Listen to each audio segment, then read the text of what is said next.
Hi there, you're listening to Unnatural Selection, the show about newsy type stuff and things. My name is George. My name is Tom. And my name is Adam. And with our powers combined, we are Unnatural Selection. Make sure you visit us at our salubrious home on the web, unnaturalshow.com. Back for another week. We're in the darkest timeline, honestly, is what it feels like. We've been in the darkest timeline for a very long time. Initially, I was thinking when we first started talking about COVID-19, I thought, it'll make a great little 6-week little mini, series. It'd be a good arc. Good arc. Mm-hmm. And it's just been a full year. It's going to be a full year. If the Victorian effectively. I remember roadmap that came out today is anything to go by. Yeah, I remember when 10 years ago when it was March. Remember, hearing about all the businesses that were starting to work from home or all that sort of stuff, and me still going into work because my work hadn't sort of said, all right, everyone work from home, because at that point I didn't have a laptop for what I do at work. I actually had a computer that was on the desk, right? Just a desktop tower. So I was a bit like, I can't work from home unless IT sets me up with a laptop. When are we going to be doing that? And I just remember thinking, I'd like to do that sooner rather than later, because then we're, lowering the spread, a couple of weeks working from home, and hopefully this all blows over. And here we are.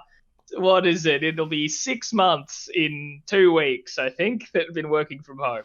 Head on down to the Winchester, wait for this all to blow over, have a cup of tea, Bob's your uncle. Yeah, not quite.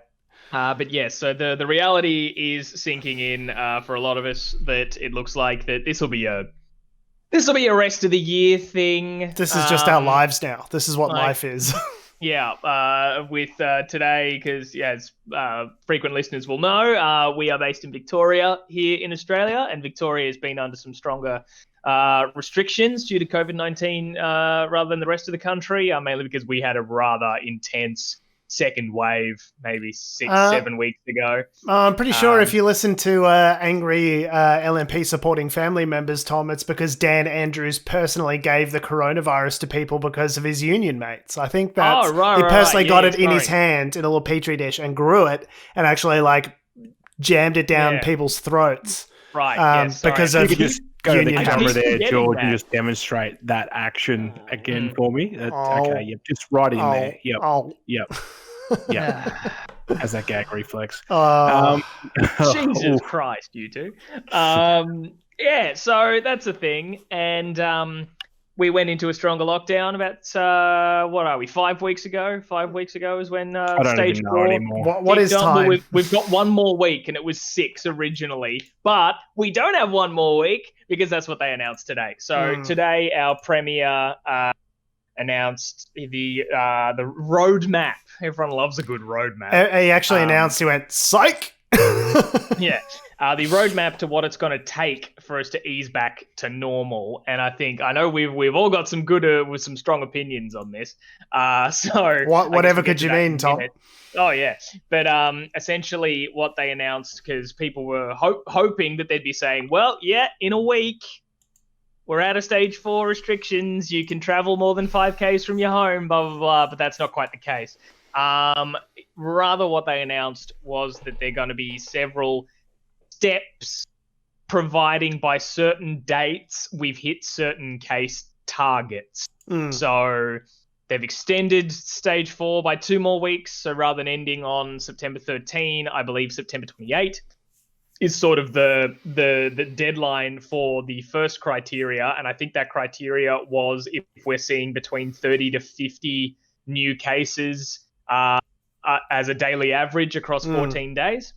And if that's the case, then more industries can open up, more people can gather. Although the amounts of people they're talking about gathering is still pretty small. So it's stuff like, instead of just only you and anyone in your household being able to go for a walk, a friend can join you. Yeah, it's like one extra person. You and one person. Yeah, it's not like it's fairly conservative a concert. on that. Yeah, it's fairly conservative on that. And then the next date, I believe, from there is about a month later. It's October 26, where if we're on an average of 5 daily cases over a 14-day period, that things open up a bit more. They didn't quite, so they haven't quite given us details of that, but they said like, a lot of hospitality and retail would be able to be opening back up, and maybe the 10 people gatherings again. And then it's I can't remember the November date, unfortunately. 23rd. But if 23rd? So if we hit the 23rd of November, and I think we're seeing like 0 by then, the implication to me seemed to be, it was like, well, then we open back up. Like maybe masks and social distancing. You can only have gatherings of 50 people, 20 people at your home. Although, why would you want more than 20 people in your home, I guess? Adam, if you want to chuck 20 people in my humble 2-bedroom apartment here in Victoria, I mean, that's 10 people per bedroom. I mean, that sounds like a party. Of course, that's technically an orgy if you do it right. It does. Yeah, there is the presumption of like you would want to have any fucking people in your home after all of this. Like, I've got maybe 5 close friends, and 2 of them are in this voice chat. So there's really only so many people I would want to have in my fucking house that I'm not related to at this point, and there's not that many of those. So just invite the neighbours over, George. Nope. Barbecue on. I try not even to make eye contact with my neighbours. Stuff. Every time they go by and they say hello, I'm just like, oh, hey, just washing the car or doing something. Please don't start a conversation. I thought you didn't want to be seeing your neighbours because, like, you've been shouting derogatory things at your Alexa or whatever in your house, but they don't know it's your Alexa, so they just think you're being like an abusive prick. So did I tell the story on the show? No, I don't think you did. So I was sparing the details, but I thought like they keep walking past when you're like, oh, you fucking bitch, and like your Alexa, and people like, oh my god. So I've been guy sound like a real shit. I've been hurling abuse every so often at my Google Home for getting things wrong. And I noticed one time as I was hurling a stream of fairly incendiary, borderline misogynistic insults towards my Google Home, that my neighbours were walking out the front, going on their 1 hour of yard time that they're allowed a day. And I'm pretty sure the windows were open, so they would have heard me like being abusive, calling my Google Home a bitch. But of course, they don't know that I was saying it to my Google Home. They just think I'm a wife beater now. So yeah, they probably assumed you were saying it to your fiance. Yeah. And, so to be clear, it's Google Home that's the real shit product. It's not Alexa. Alexa, of course. Google Home is fine. Sorry, I was just in a mood. Mr. Bezos, if you're listening, I would not want to. You have the money to just, like, make me no longer exist if you wanted to. So please, no, I'm your humble servant, Mr. Bezos. If you're listening, and he almost certainly is. He almost certainly is. I assume he has a bigger data file on the rest of us than fucking the NSA. So two things about the reopening. It does sort of suggest that like it is a more cautious opening than the one we had the first time around, and I think that's good. I think this is probably what we should have had first time around, where it's not just contingent on the way they reported on the reopenings the first time around was like, June 13th, we're going to have this, and then June 28th, we're going to have that. And it kind of seemed like irrespective of what the case numbers actually were. And so reinitiating a lockdown then became a much more arduous measure because there wasn't that understanding in place. Yeah. Previously, that like, we'll reopen this up at this stage with the understanding that community spread hasn't spread beyond this amount. So they're building those assumptions in this time, which I think is good. But like, second of all, goal setting is nice, isn't it? I love a good goal to work. Yeah. You want to adjust expectations. Managing up, I think, is the phrase. The problem being, though, that I don't know that there was many periods during this crisis where we've had only 5 new cases per day. So maybe really early on, and maybe in June for a bit there was a few days where we had no new cases and things like that, and then things started escalating sort of shortly thereafter once things had opened up again. April, May were okay, weren't they? But anyway, I guess May into June was when it was quiet. But so you're sort of like, I don't know that we'll necessarily actually hit the stage where we've got only 5 cases a day coming down from, 700 a day at our peak. Granted, we're in double digits now. We're in the, under 100 fairly consistently now, but I wouldn't count on it. You know what I mean? Yeah. Yeah. But I guess the thing that, sorry, Adam, I cut you off. I guess my concern is just more that, I think it's good that we've got targets to hit, and I think those targets are probably fair. As someone who comes from a sales background, I need KPIs. I need to know when I'm doing well. Problem to my mind, I said to Tom before the show, was that there's 4 steps and there's different things that'll happen in those 4 steps over the period of what's this, next 4 months. But the problem being is that I don't think people are really gonna. There's too much in there for people to really comprehend. I think in a realistic. They are pretty complicated, or not complicated is the wrong word, but there's a lot of wiggle room. I guess, and that's not necessarily, I think, a failing on the roadmap, because it's kind of hard to make this simple, because you got to weigh up certain industries and certain situations and all these kind of things. But you're right. And also we're coming into this plan after 5 weeks of super strict lockdown and several 4 months of at least restrictions. People are tired. I mean, we're all tired, but there are people. I was out today. I had to go get the groceries, and as I just walked to the car and then saw the park across the road, there were a lot of people in it. Not necessarily that they were gathering in large groups, but just it was a lovely day today. But I mean, there were shit tons of people out in the park, whilst weeks ago, when we started all this, it was dead. Yeah, so people I think are getting lethargic about fatigued. It is compliance fatigue. People just are sick of it. But I think too, and a factor which doesn't get discussed a lot, is the improving weather means that people want to go outside and be in parks and be around loved ones. And I think that's a springtime thing as much as it is a coronavirus thing. And so you might find, this is sort of anecdotal just from what I've seen walking around in the park, it's just a lot of you motherfuckers were just hanging out on Netflix before, but now you're out in the park walking. I was out every day getting my power walk in, and I'm seeing a lot more people hang out, chatting. They're with their dogs outside, and they're outside and they're talking and they're wearing masks. But I'm seeing groups of people. I'm seeing groups of people with their kids out at the park. It seems to me, if I'm seeing that here, it's pretty likely that you're going to be seeing similar stuff elsewhere as well. I went for one of my bike rides down to the beach, down to Elstonwick,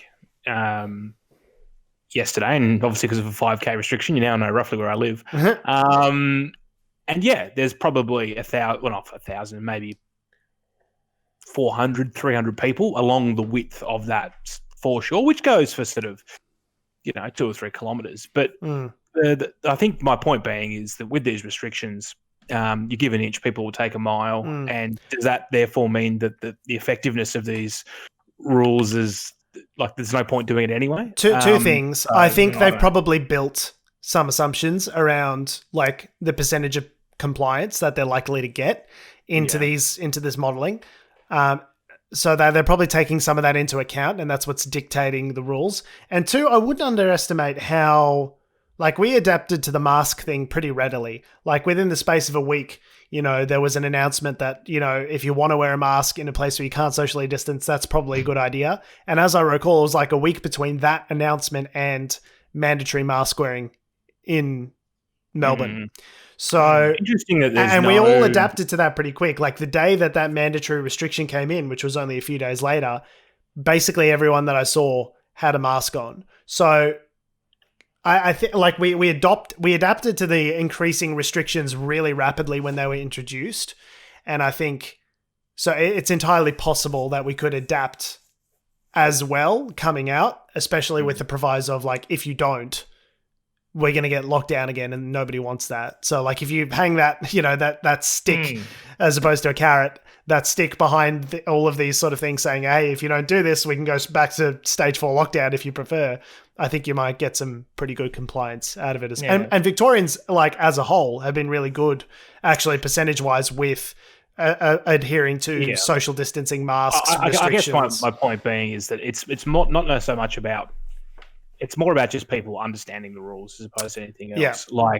If I'm allowed to have one visitor, what's not quite what's clear, but if you don't read it properly, you won't understand it.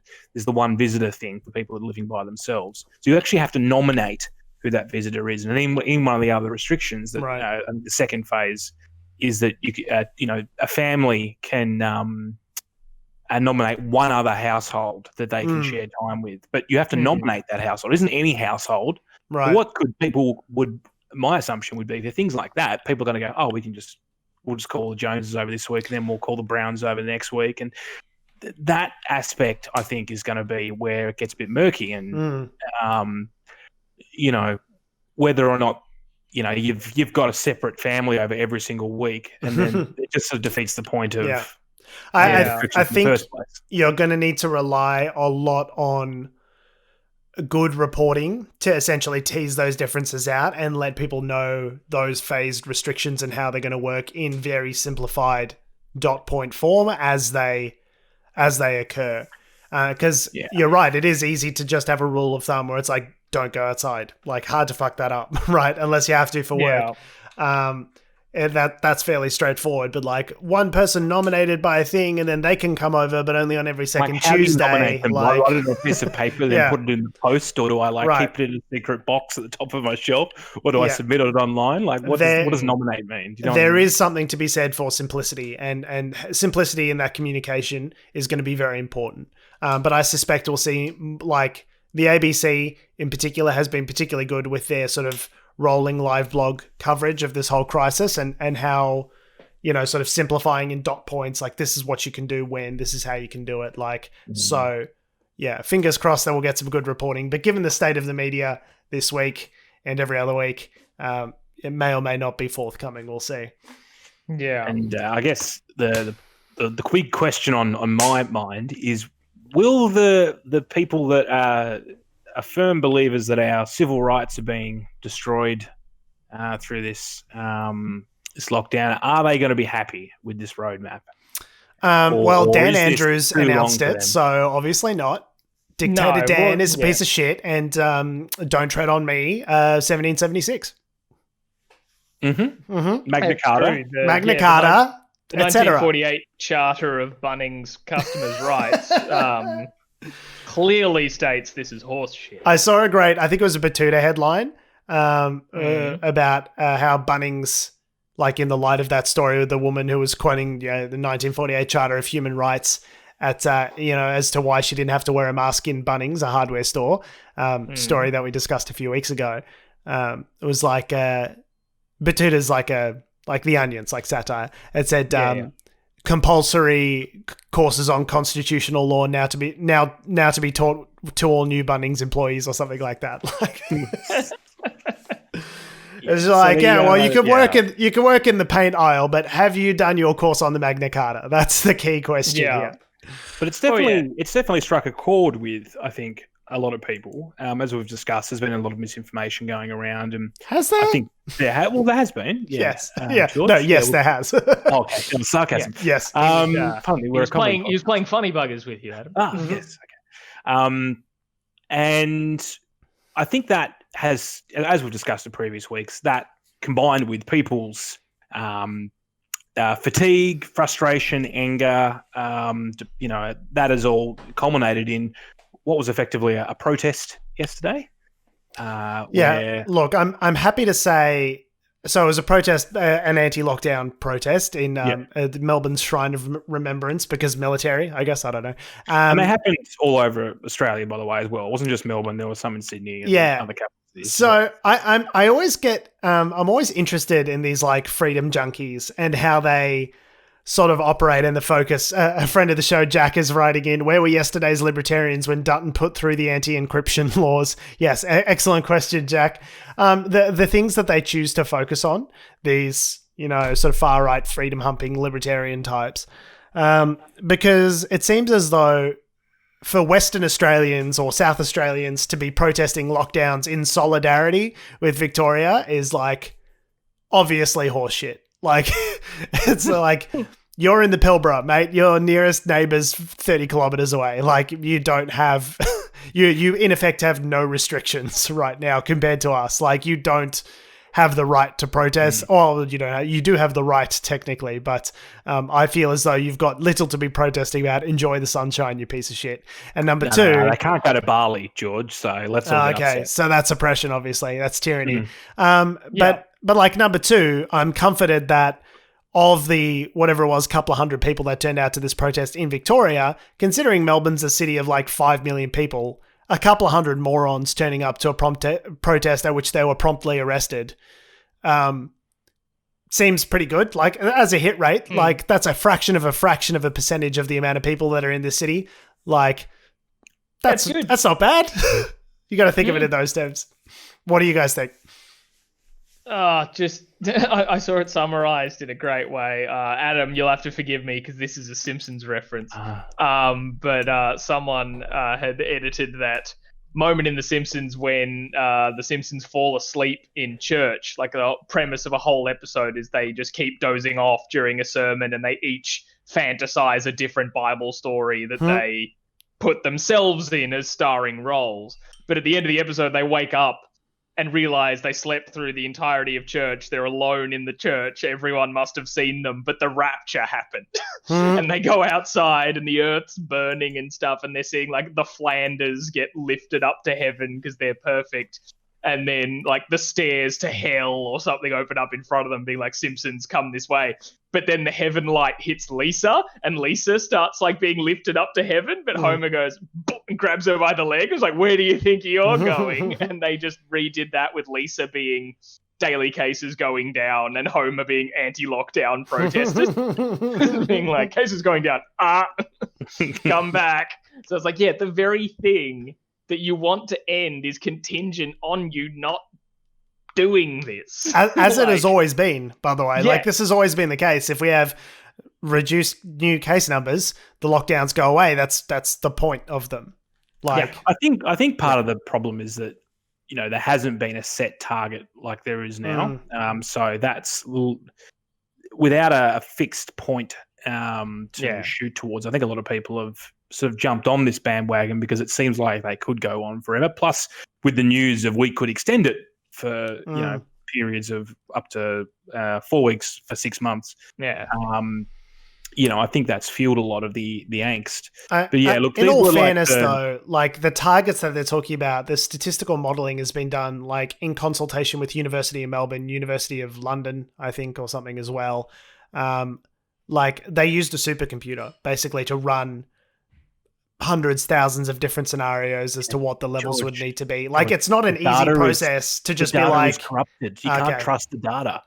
Okay. Yeah, of course. It's all fake data. All right, they're trying to hide the truth from you, George. Crazy me. I forgot about the Illuminati, reptilian, Hillary Clinton, Pizzagate.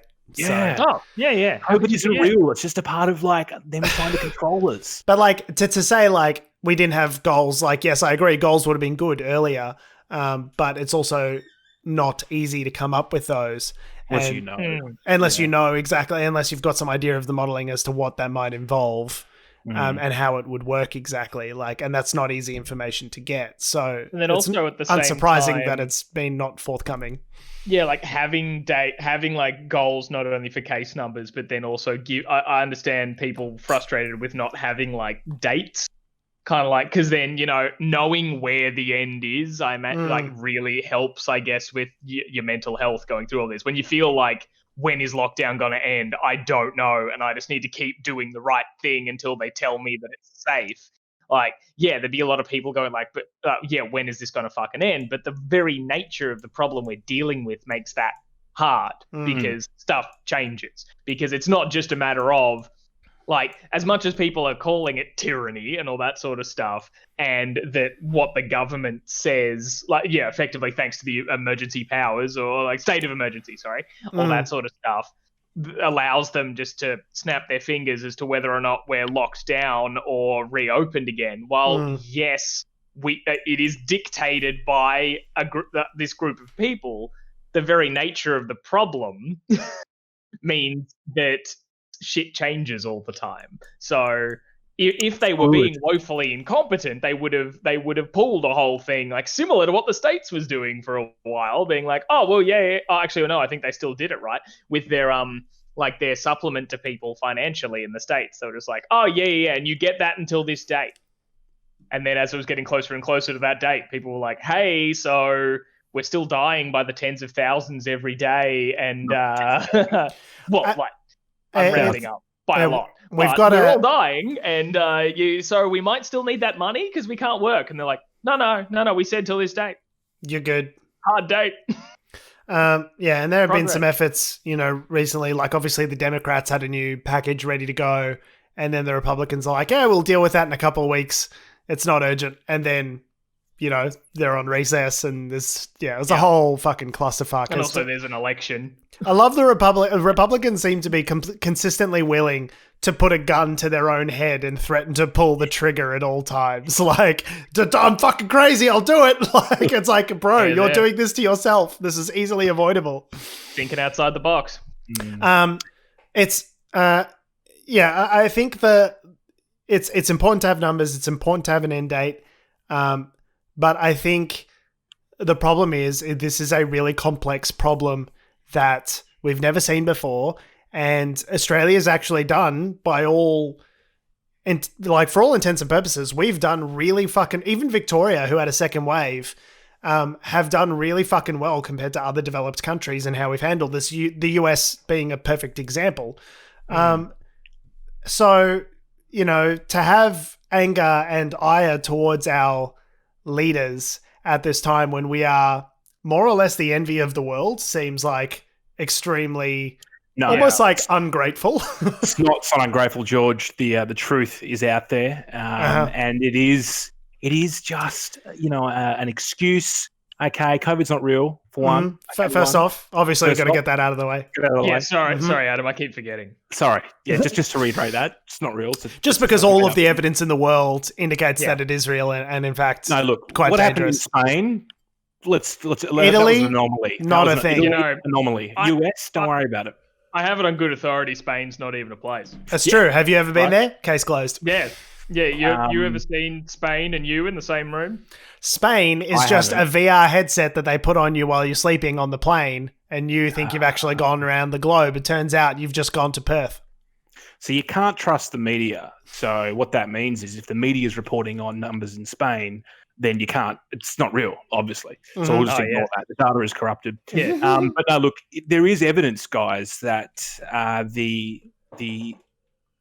this is really just phase one of Dictator Dan's. The Dictator Dan. I just don't understand the Dictator Dan. Why would the government, which is predicated on tax revenues from an economy that's functioning, from land tax, from GST, why would the government want everything to grind to a halt? Surely this is the worst thing that a government could have, because it means their revenues, their budgets are going to be extremely negatively impacted for a number of years as a result of this. Like, George, it's all about pharmaceutical windfalls. You see, they've all got shares in the pharmaceutical company. George, it's all about just whether or not they can control you, man. This is the test. If they can pull this off, then they can pull off phase 2. The thing is blank, but phase 3 is profit. Okay. The thing that's so annoying to me is, like, clearly the deficient part of the response to the coronavirus and the economy situation that's happened has been the federal part. Like, but no one seems to be talking about that. Very much like, the situation in the US where financial support has a firm end date. We've sort of put a similar gun to our head in that instance as well. Like, we've gone, okay, JobSeeker and JobKeeper, these programs are scaling down as of end of September. They've been extended for another, whatever it is, I think till March next year. I thought it was like a 12-month sort of thing from the start. A reduced amount. But continually reducing. It's going to reduce twice over that period. And there's also like other reductions if you're a part-time worker and all this sort of other stuff. The real crisis is going to be what happens to consumer spending when all of this stimulus money runs out and we just kind of fall off a cliff in terms of who's got money in their pockets. There's going to be a housing, like a rental crisis. If no one can pay their bills and there's less money in the economy, everything just falls off a cliff. And there's no forethought, it seems like, as to what's going to happen at that point. But we're going, but Dan Andrews in the hotel quarantine situation. It's like, worry about the people who are not going to have money to eat next month. Don't worry about, I don't know. It just seems short-sighted. We're angry at this little thing over here that the news media wants to make a big deal out of, which is hotel quarantine and how Dan Andrews is a fucking dictator piece of shit and the extension of emergency powers in an emergency, and not looking at the longer-term solution, which is like families will become homeless. Like, that seems like a larger problem to me. Call me crazy. And we say they wouldn't become homeless, George, if we didn't have lockdowns in the first place. Okay, you see? See your logic? And you see, if you say homeless, it's not making people homeless. It's called housing dividends. Okay. But they say like they'll cross that bridge when they come to it. They could not build the bridge. Yeah. Like, that's also the other part. They don't have to build the bridge to then cross it. Well, we'll cross that bridge when we come to it, which means we won't cross that bridge when we come to it. We'll just walk straight into a fucking brick wall. That's exactly what that means. Yeah, I think the point being is that I don't, because the landscape is probably unknown over the next 6 months, I don't think they're going to announce any particular strategy until they can guarantee that Victoria's out of lockdown, and but there are other the thing variables. It's like we knew several weeks ago that lockdown was going to be extended in Victoria, and the journalists were asking questions around, are there going to be additional support measures for Victorians, given, in light of the fact that, like, we're going to be coming off the biggest part of the economic stimulus while Victorians are still in lockdown. Like, there is not an opportunity for us to have recovered economically and start hiring people back when we're still in lockdown. Like, and the fact that the federal government is not acknowledging that is like hopelessly, woefully inadequate at best, and like actively mean-spirited at worst. Oh yeah, the idea of trying to like, the term that they keep throwing around is like weaning, right? It's like we want to wean people off needing government support over to, like, we've got to, like, and but weaning suggests you have an option. Dole bludgers and whatever, like, we got to like get people back into work. We don't want them dole bludgers living off the government purse and stuff. But just imagine trying to wean us off. Scott Morrison holding the state of Victoria stuck at his teeth. Weaning suggests you have a choice. Weaning suggests that you can go off the government teat and onto something else, but there's nothing else to go to. So we're basically just forcing people to walk the plank. Like, yeah, it's like, let's wean people off the support before the problem's solved. Seems like, you don't wean someone off like medication while they still need the medication. Yes. Yeah, sorry your cancer's going bad, but we're going to wean you off the the medication. Oh, yeah, that excruciating, like, you're constantly screaming unless you're on these pills pain you've got there. Yeah, let's wean you off those. I think the pain gone away? Will announce something over the next few weeks. I don't think. I can hope so. Based on what? What is your renewed, continuous faith and optimism in this government based on, Adam? The reason why I think that is because forever the optimist. It is the worst economic recession that we've ever had. It's the first economic recession that we've officially had in 28 years. I think the federal government is cognizant of the fact that they need to stimulate things. But I think you forget how much they hate poor people. Yeah, yes. I really don't think their legislative priorities, nothing about their legislative priorities in the last 6 months indicates to me that they give two flying fucks. They're more interested in, sticking the boot into higher education, passing encryption laws, like all of this shit, which like deeply fundamentally does not matter to the Australian people right now. That is what they're working on. I don't think there is like some secret mystery fairy godmother package that they're cooking up behind the scenes, like that. No one's coming to save us. It's just not happening with this government. But by the same token, the logic of if they do nothing, like they're effectively shooting themselves in the foot. Do you know what I mean? That's what I'm saying. Why are they doing that? I don't think it's. Yeah, I just think that let's wait and see is what I'm trying to say. That's all. Forever the optimist. No, look, they're winding down JobKeeper and Seeker, and obviously that was on the assumption that Victoria wouldn't be as bad off as it is. Right, that was all done. All of that was put in place before the second wave hit Victoria, and we thought everything was going fine. That was the best case scenario, and they've not only not improved upon that situation, they're actually actively winding it back. So look, maybe they might make exceptions, Victoria. Who knows? And there are certain things that Victorians can, apply for, whether it be through the Victorian government or through the federal government as well. There are financial other, apart from JobKeeper and JobSeeker, there are other financial incentives you can, some people will be eligible for. But as you said, as to how you solve the, I have to start repaying my mortgage now, and then I can't afford to do that. When that equation starts to hit, there will need to be some other sort of forms of assistance. Otherwise, it'll be a housing crisis. There'll be a housing crisis, and there'll be a spiraling effect, not unlike that of the previous recessions and depressions in the past. And the irony is, I think it's like, I remember hearing like 1 in 3 jobs in Australia is directly tied to our housing market. Like it is a much more fundamental pillar of our economy here in Australia than it was in America. And granted, we don't have the betting and the derivatives and insurance on the derivatives, and we don't have that kind of system here, as far as I'm aware.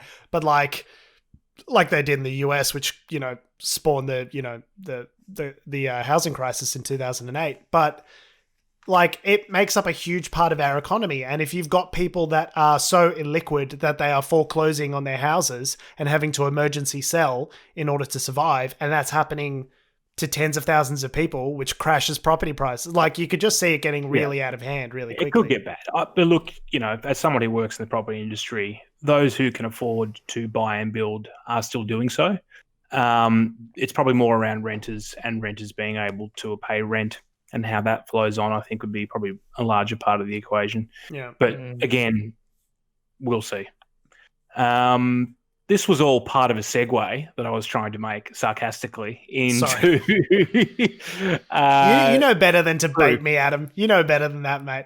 It was proof that obviously the Victorian government is just trying to control us, and that was the arrest of Zoe Lee Buller over the last couple of days, who created a Facebook post, an event to protest the lockdown, and was then promptly got a knock on her door by some government and police members with a warrant, and she was arrested and charged.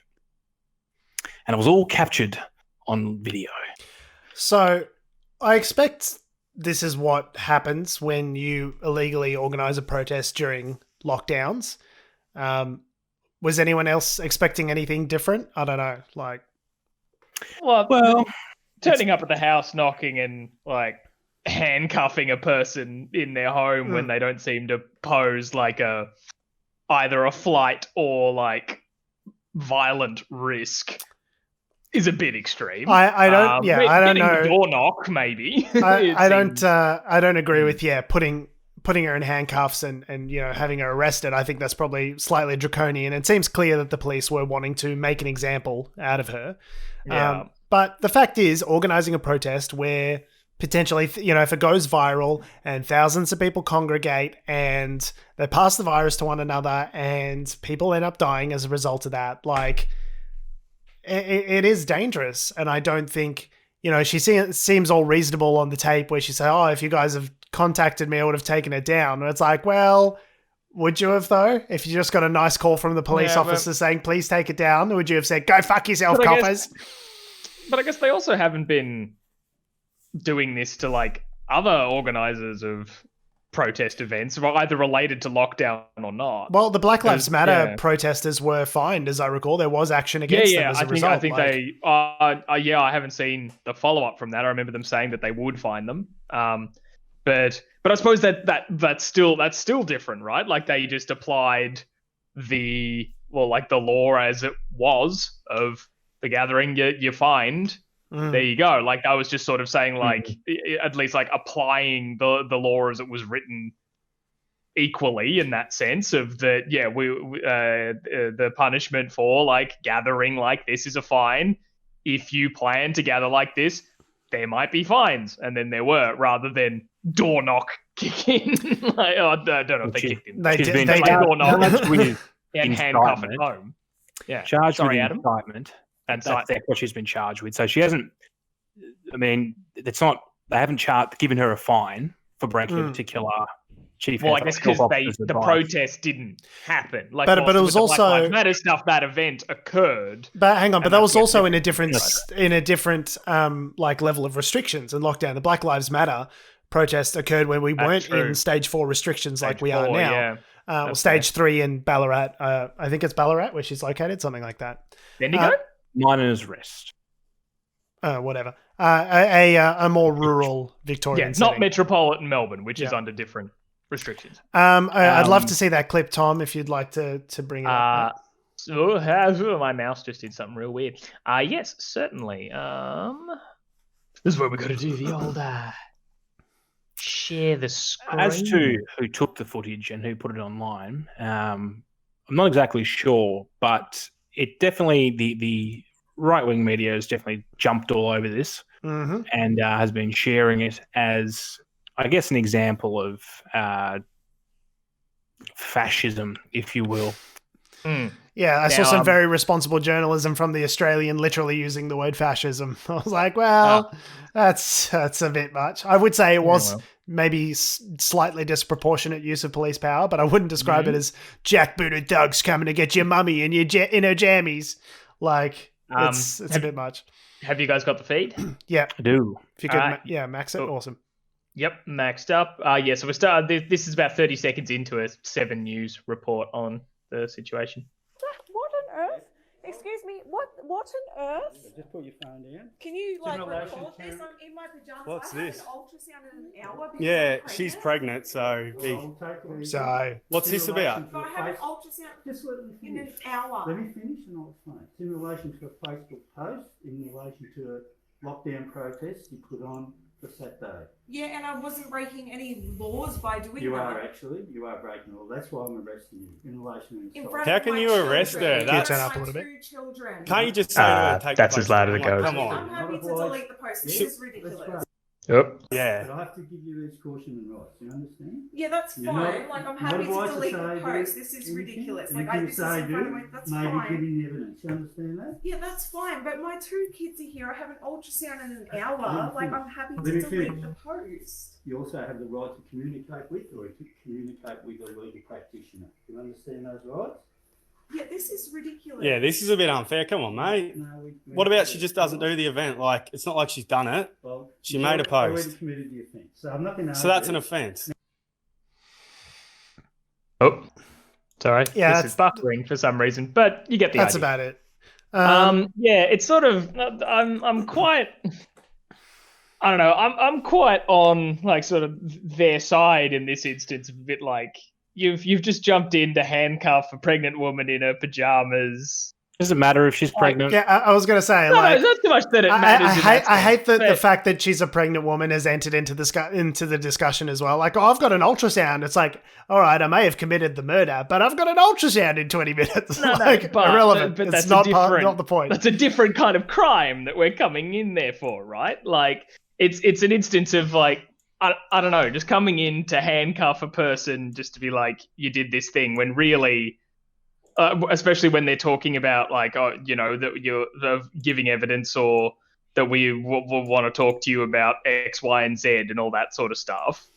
I don't know. It feels this is more like a police visit to tell them what they've done.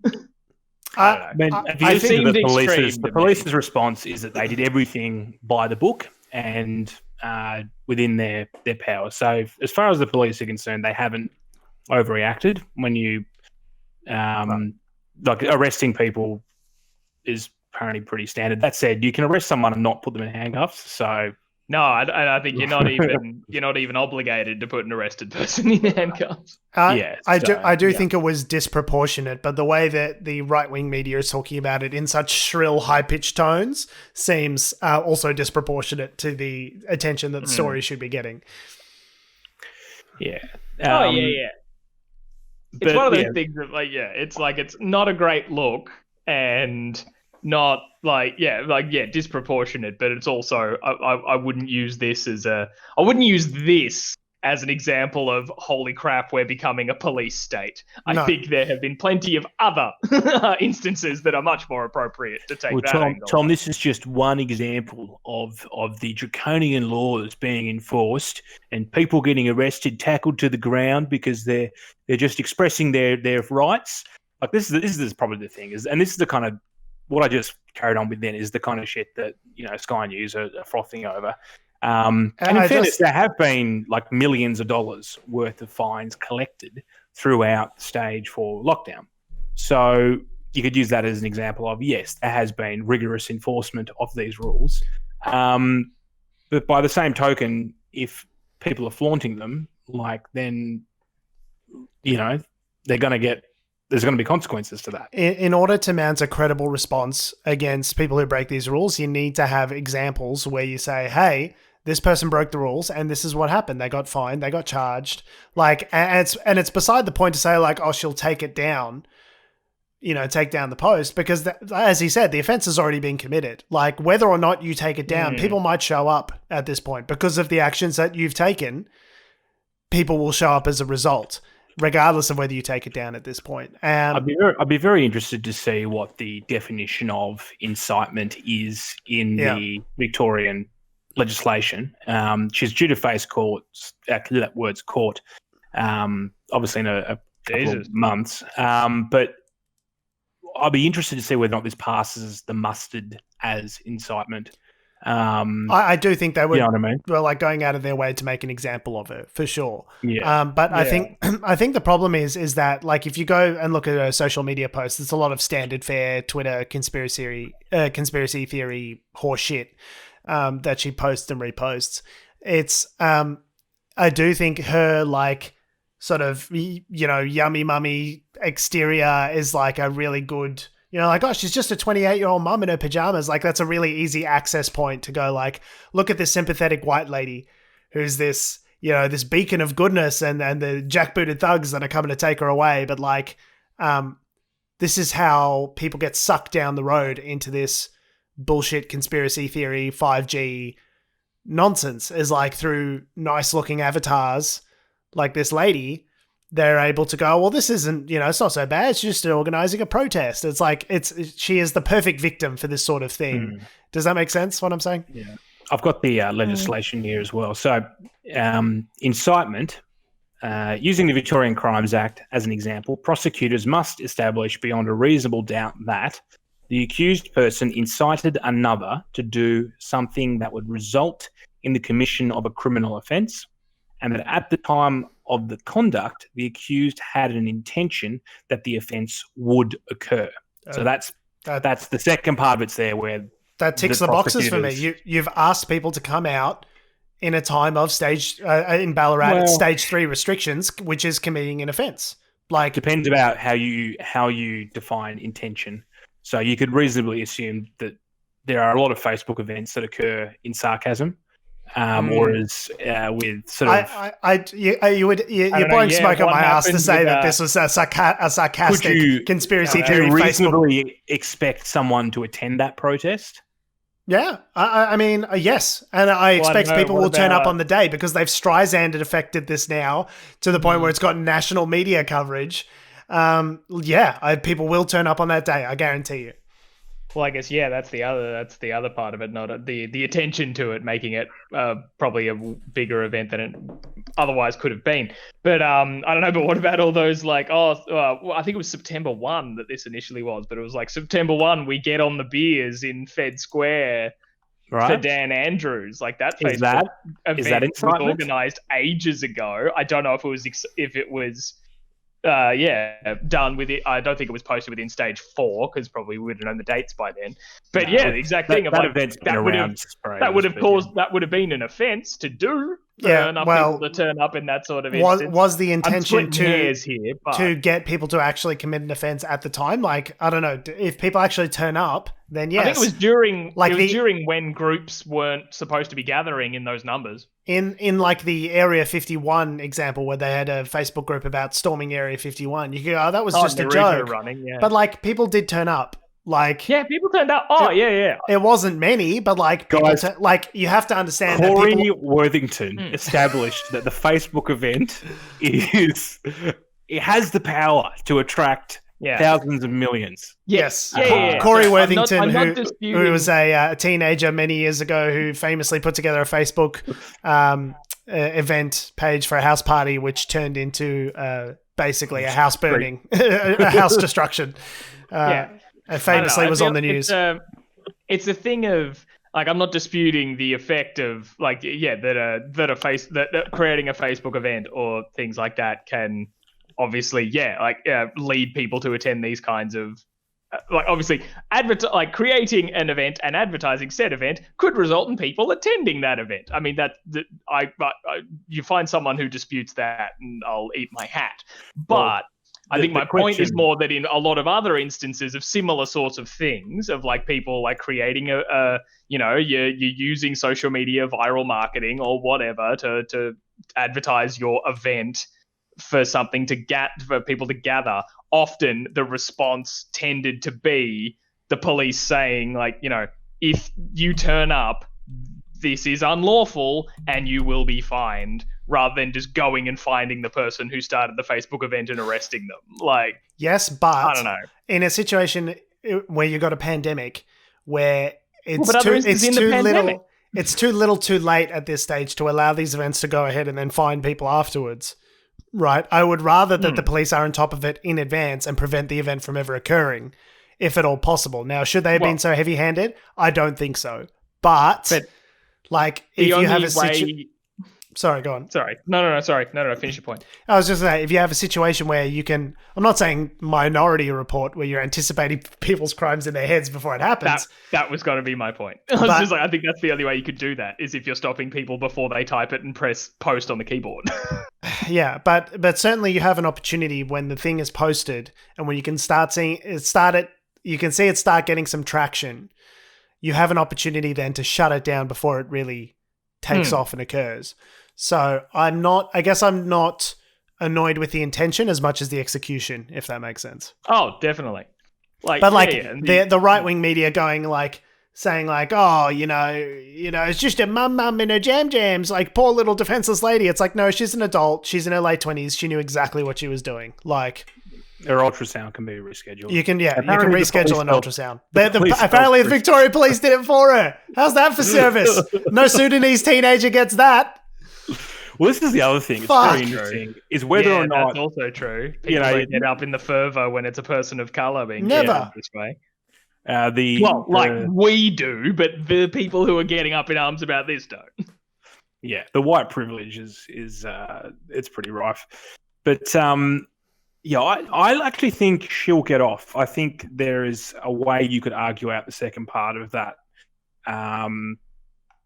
second paragraph I talked about, that you have to prove beyond reasonable doubt that she had an intention that the offence would actually occur. And I think there are probably a number of defences you could make as a part of that. Yeah, well, the people turning up to it don't know that she was being sarcastic, Adam. Like, and I think I don't think any. My point is that's not to do with. You're talking about two separate things. I don't think there's any reasonable reading of that which could say that she didn't do it with the intention of actually having the event. She didn't say we weren't actually going to do it.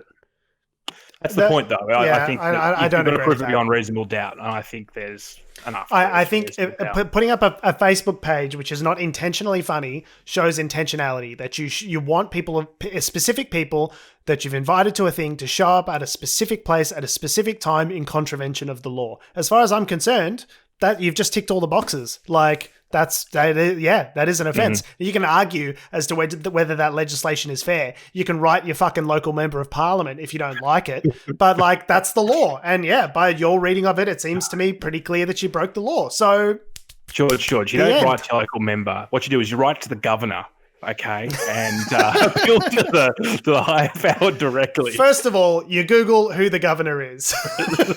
Second, then you find her email address from her website, which is actually a very nice looking website.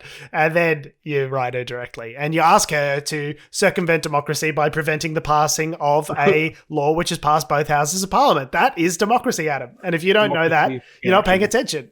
Wake up, sheeple. Yeah, so that was probably the biggest event. It actually, I think, happened the day before the protests happened in Melbourne, which was yesterday. Was it Thursday? I think this happened, didn't it? What is time? Arrested? Who knows? But anyway, I just wonder whether or not over the next few weeks she'll become a lightning rod for this movement that is building, and it is building. For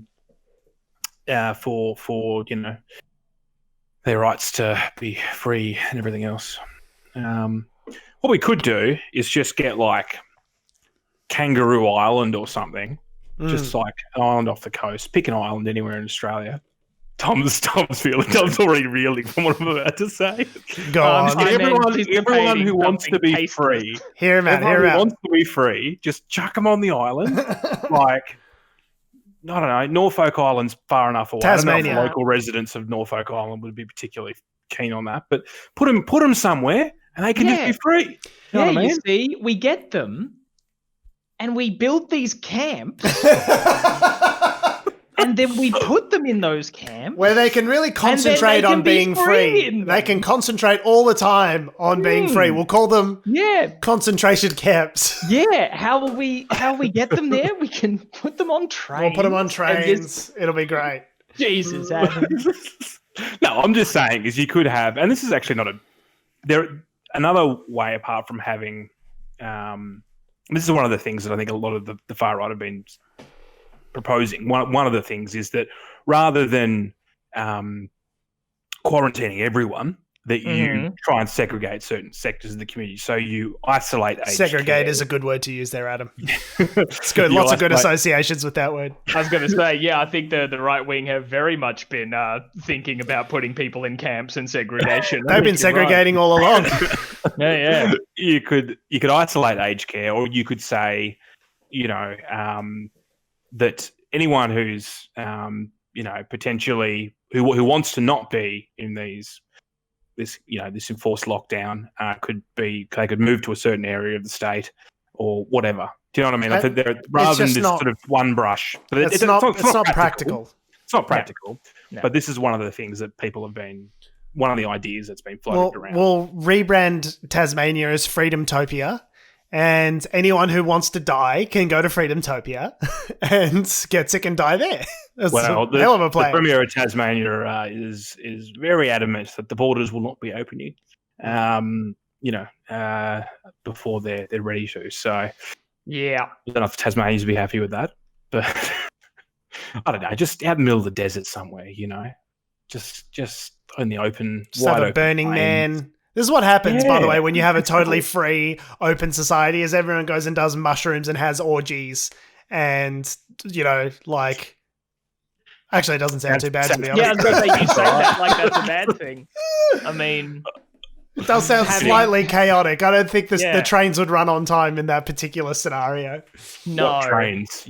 Trains are in our mind. The trains are all in our minds. I adjust, but that's some of the stuff that's been discussed. The thing is, there is a place to be had for good faith debate and discussion as to the best ways to handle all of this. And maybe, there are things that we could be doing better, there were flaws in the hotel quarantine situation, as we found out. Maybe there are less restrictive ways for the population at large to be handling this lockdown and doing things better. But that's not... The person to have that discussion is not some guy in a MAGA hat screaming into the void on Twitter. The person to have... there are conscientious, credible people that can have that discussion in the public sphere. And the people who are writing for The Australian calling Dan Andrews Dictator Dan and calling him a fascist are not the people to have that discussion. You're not, well, I don't think you are doing this. It's not coming from a place of good faith as to let's resolve this discussion. It's coming from a place of wanting to put the boot into your political opponents. I read a really good article. Elle found it actually. On the Rolling Stone magazine website by a Canadian, and it was mostly focused on the US, and it was kind of going on about why the American age is effectively ending. But one of the points in that article, one of the reasons I saw this one actually. That was a great article. Incredibly depressing, but yeah, depressing. I mean, it has its flaws in that it points to one of the fall down. One of the reasons it says that America has declined is because of the family unit breakdown. I'm like, well, there's more issues than just the family unit. Anyway. He's an anthropologist who wrote the article, he or she. But one of the reasons why they're saying that, we're going down, and in some ways Western democracy is going down this sort of dark path, is that there is such a fascination and obsession with the liberalization of the self and my freedoms and me, that we prioritize the individual at the expense of the collective.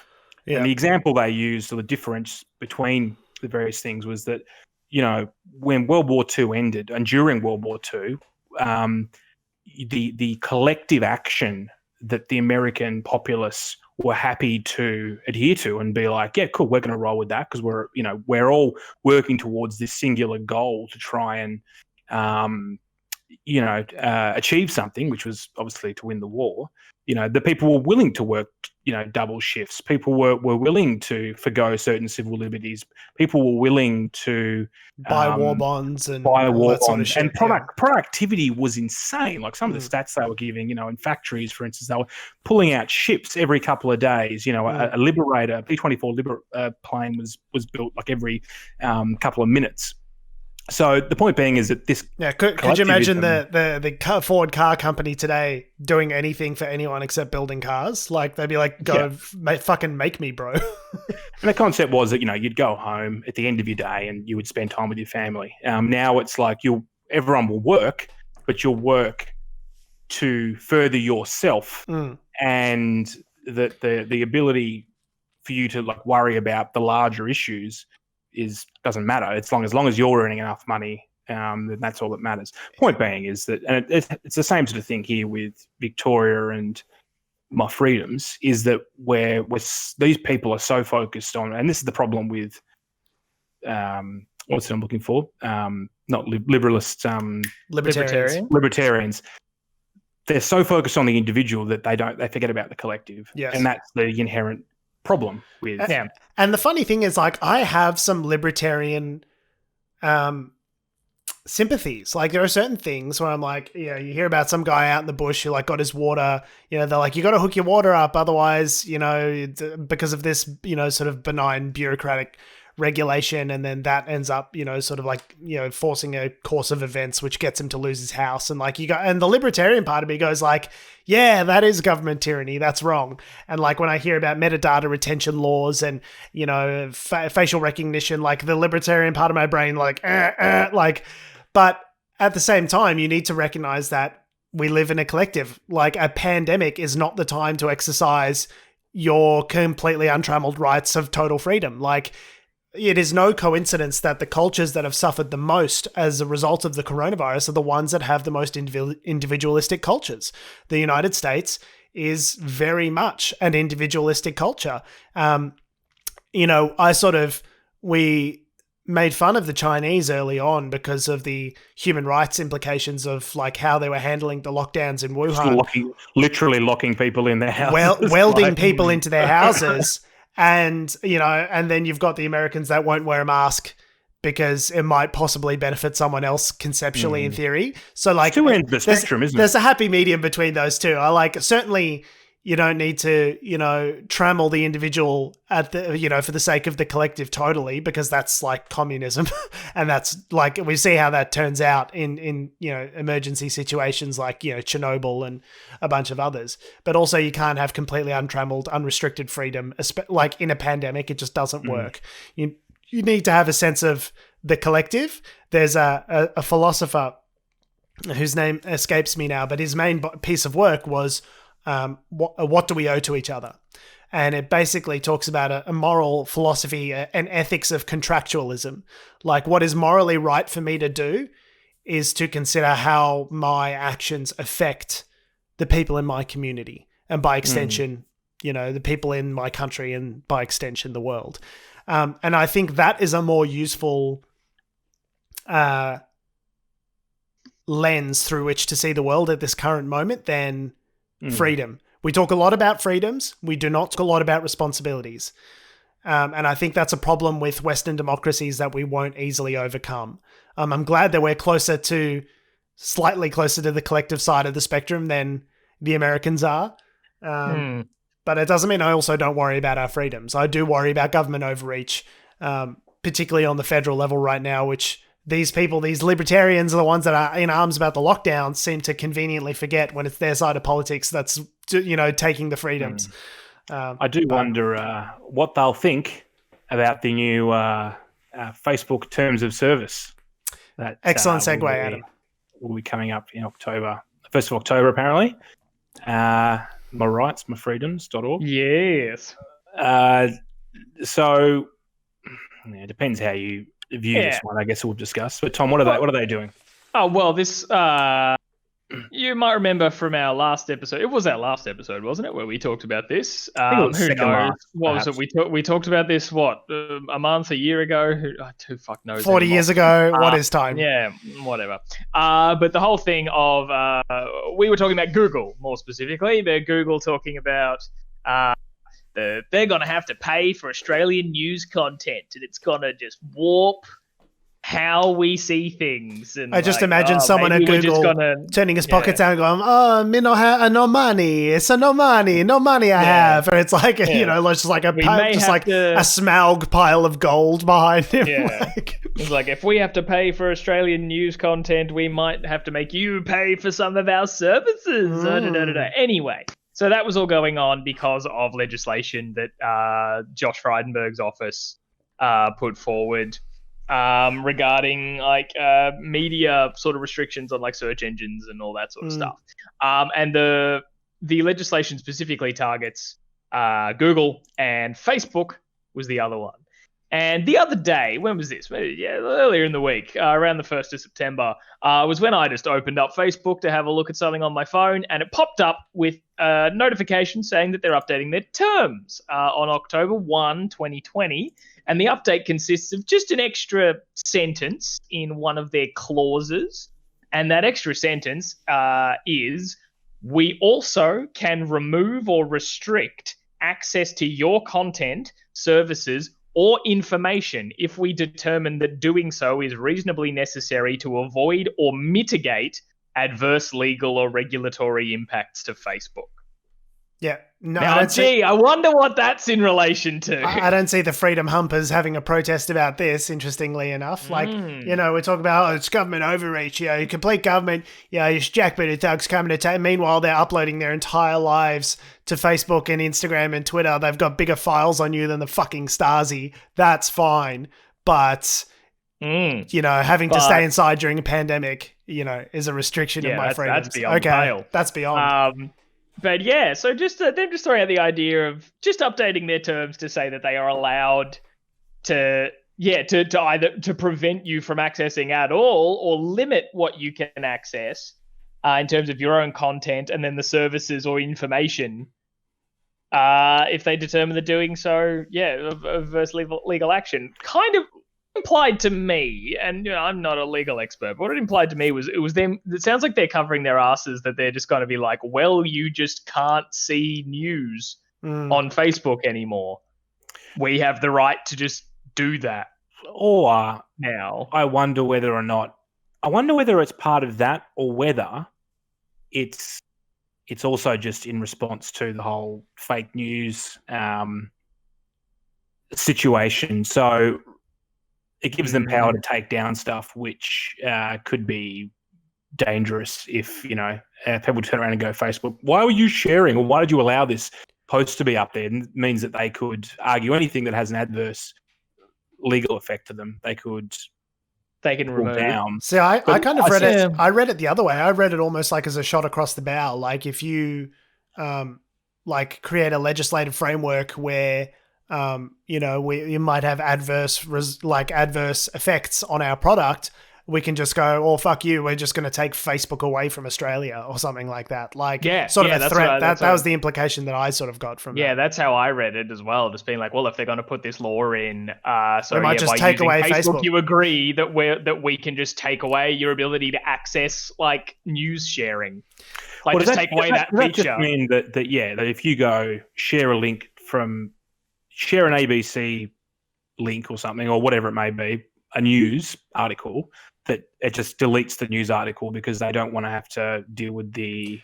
No, I don't think that's what they're wanting to do. I think because surely if you personally share a news link, like that's got nothing to do with the sort of news advertising ecosystem. That's just you sharing whatever content you want to share. I think it's more, the way I sort of thought of it was like, it was basically them saying like doing what Google said. Like we might have to charge for our products if this goes through. Like I think it's just a scare campaign to say like, oh, you might lose Facebook. Like, don't you love Facebook? And the answer is no. I fucking don't love Facebook. And go fuck yourself, Mark Zuckerberg, you evil devil horn piece of shit.